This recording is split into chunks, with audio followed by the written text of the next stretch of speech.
7 de la mañana con 17 minutos. Como lo anunciamos antes de irnos a la pausa, nos acompaña Freddy Ceballos, él es analista económico. El día de hoy vamos a conversar sobre las cifras que ha presentado el Banco Central y esta inversión extranjera presente en nuestro país en esta primera parte del 2024. Muy buenos días y bienvenido. Freddy, gracias por acompañarnos. No, gracias a ustedes, Mercedes. Qué gusto poder compartir esta mañana y poder comentar sobre ciertas cifras. Muchas gracias. Y esas cifras oficiales del Banco Central, este 1,2% de aumento de la inversión en este 2024 versus al 2023. Podemos hablar de una recuperación, en el camino de la recuperación de la economía de nuestro país. Me gusta más el término que usted acaba de utilizar, estamos en el camino de la recuperación. Me gustaría dar un simple antecedente y no necesariamente solo económico, sino desde el punto de vista de todo el considerando como país. Y es que este gobierno, un gobierno de un tiempo muy corto, que probablemente llegaría a concretarse en 15 meses, ha logrado, porque hay que ver también siempre lo bueno y contrastarlo con lo que se podría mejorar, es que este gobierno, en comparación al trimestre anterior, tiene un incremento claro en el tema de la inversión extranjera de cerca del 157.1%. Y yo me refería a los 15 meses porque si nos ponemos a analizar en el contexto de un gobierno de 4 años es un tiempo bastante corto.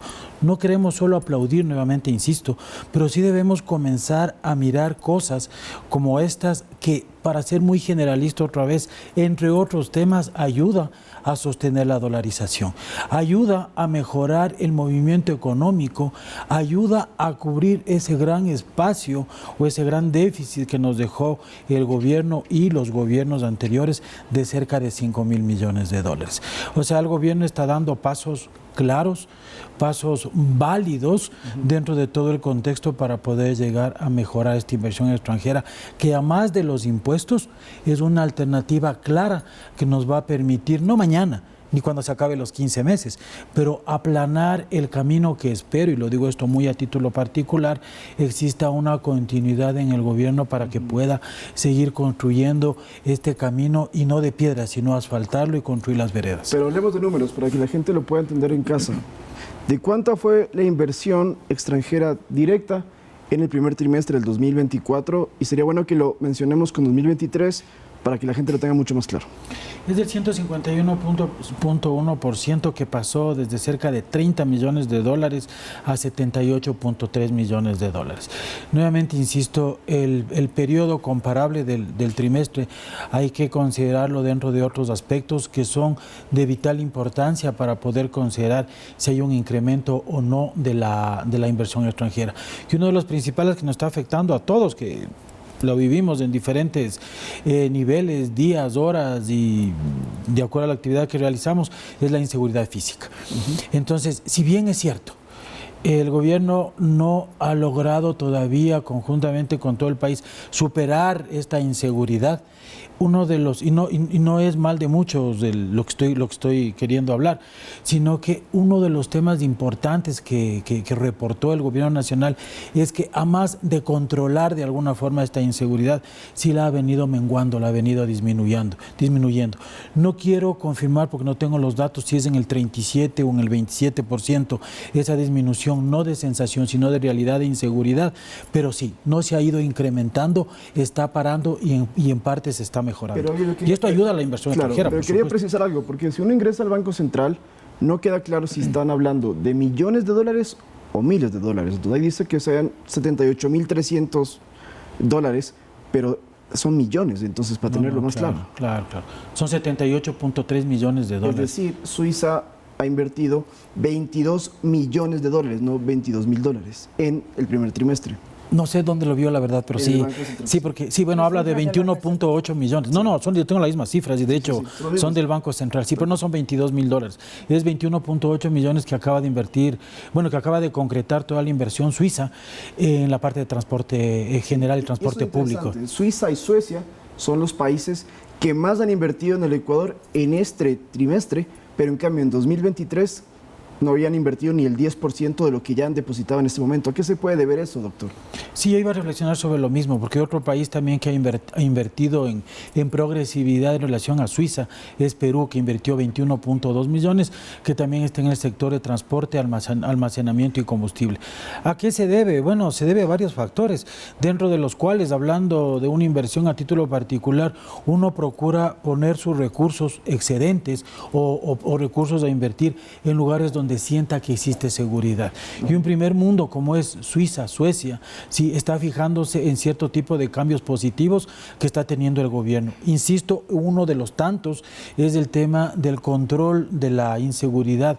No está controlada del todo, pero estamos trabajando y dando pasos fuertes para esa sensación y esa realidad puedan tener tanto los ecuatorianos como una posible inversión extranjera. Y otro de los países que también ha invertido en el nuestro en el 2024, en el 2023, es China, que se encuentra en el puesto número 4. Con este TLC podemos prever entonces que esa inversión va a aumentar también, que las transacciones, que va a haber una mayor inversión en general en nuestro país.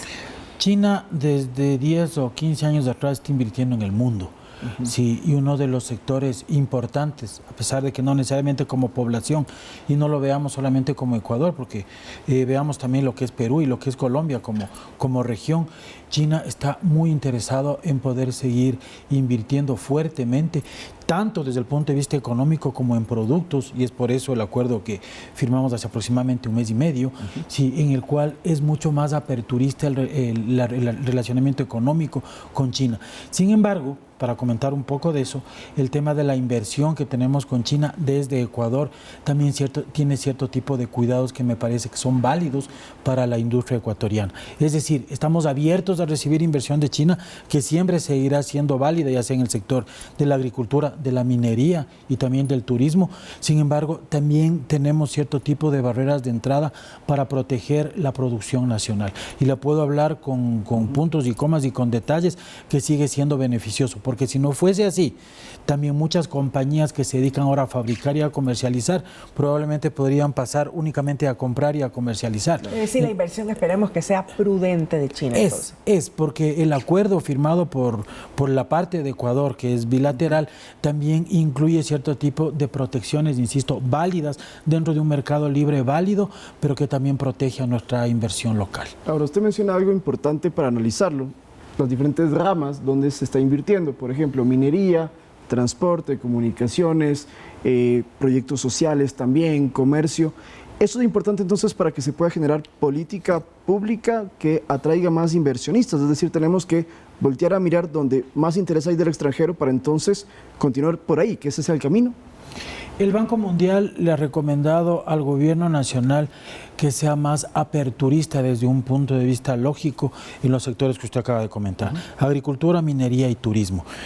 Para hablar del segundo, el sector de minería, que es un sector a repotenciar, porque estaba iniciando, inclusive con el presidente, en Canadá hubo algunas reuniones bastante válidas y bastante de avanzada para poder concretar la inversión minera. Sin embargo, lastimosamente falta, porque desde un gobierno, con lo que ustedes acaban de comentar en el tema de la Asamblea y otros sectores un poco trasnochados, para utilizar algún término, siguen poniendo impedimentos y no ayudan a poder focalizar hacia dónde debe ir este Ecuador racional del siglo XXI, de dónde deberíamos seguir avanzando como país. Entonces, si queremos avanzar con el tema de la minería, que hoy por hoy es indiscutible que luego de cumplir todos los requerimientos medioambientalistas, el afiliar al empleado, el cumplir todos los requerimientos legales que tiene un país, la minería es una de las opciones fuertes. Pero si mañana tenemos una tendencia mal informada, quiero pensar yo, y también mal intencionada desde el punto de vista de una minería ilegal, ¿cómo el Ecuador y cómo los inversionistas pueden realmente llegar a un país en el cual se le puede garantizar una seguridad legal, una seguridad física y una seguridad de que su inversión en un negocio minero que es de larga data, que a lo mejor no le lleguen a ver ni siquiera los primeros inversionistas, sino su siguiente generación, va a encontrarse garantizada por un país civilizado desde el punto de vista económico y legal? Entonces, ¿cuáles son las condiciones que debemos seguir mejorando como país para poder seguir atrayendo esta inversión extranjera y mejorar las cifras que todavía no están en los datos óptimos? Debemos analizar desde cada una de las ópticas, ya sea desde el legislativo, ya sea desde el gobierno nacional y desde los otros sectores, que todos somos partícipes en este gran país llamado Ecuador. Debemos ponernos de acuerdo y no obstaculizar por intereses particulares. Ahora, solo para terminar, este mal embanderamiento de quitar los subsidios a los combustibles, y digo mal embanderamiento porque un grupo equívoco a través de la población está embanderando el hecho de que un sector va a volver a la pobreza, o sea, que no está en la pobreza ahora, el momento que le quiten el subsidio. O sea, son conceptos que hoy por hoy ya deberían ser caducos en la memoria colectiva del ecuatoriano. Deberíamos poder en realidad inaugurar, y esto hemos hablado en tantos gobiernos, podríamos llegar a inaugurar este concepto colectivo del bienestar de los que estamos y de los que vendrán. Y lastimosamente eso, a pesar que el gobierno cada día lo está reiterando, fíjense en lo que pasa nuevamente en el tema de la asamblea. Cada uno está tirando para su lado.